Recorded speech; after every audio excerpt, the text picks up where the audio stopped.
আসসালামু আলাইকুম। এ- এই ভিডিওতে আমরা আজকে শিখব কিভাবে অটোক্যাডে টেক্সট করা যায়। অটোক্যাডে শুধু ড্রয়িং এ না, টেক্সটও করা যায়।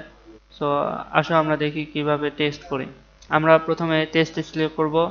এখানে দুই রকমের কমান্ড আছে। আমরা মাল্টি লাইন টেক্সটটা সিলেক্ট করব। সিলেক্ট করার পরে আমরা একটা বক্স নেব যেটার ভিতরে আমরা আমাদের টেক্সটটা লিখব। তো আমি আমার নামটা লিখলাম, সরি।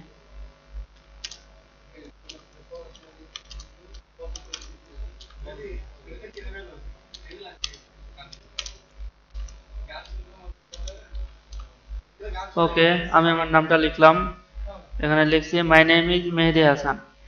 এখন আমরা এই লেখাটাকে আমরা এডিটও করতে পারি, যেমন বোল্ড করতে পারি, ইটালিক করতে পারি এবং আন্ডারলাইনও করতে পারি।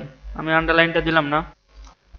তো এখন আমরা ফন্টও চেঞ্জ করতে পারি।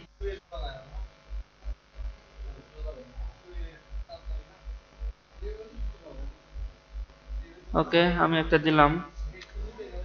তো এখন এটা কালার চেঞ্জ করতে পারি। কালার চেঞ্জ করব এইখানে। এখানে আমি রেড কালার দিই। ওকে, এখন আমার লেখাটাকে যদি একটু বড় করতে চাই, তাহলে এখানে কিছু অপশন আছে।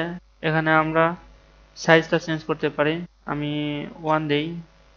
ওকে, এই যে আমার লেখাটার সাইজ এমন হয়ে গেল। তো এখন আমরা বাইরে এখানে ক্লিক করার মাধ্যমে আমরা আমাদের কাজটা শেষ করতে পারি। এই যে my name is Mehedi Hasan. তো আমার কাজটা শেষ হলো।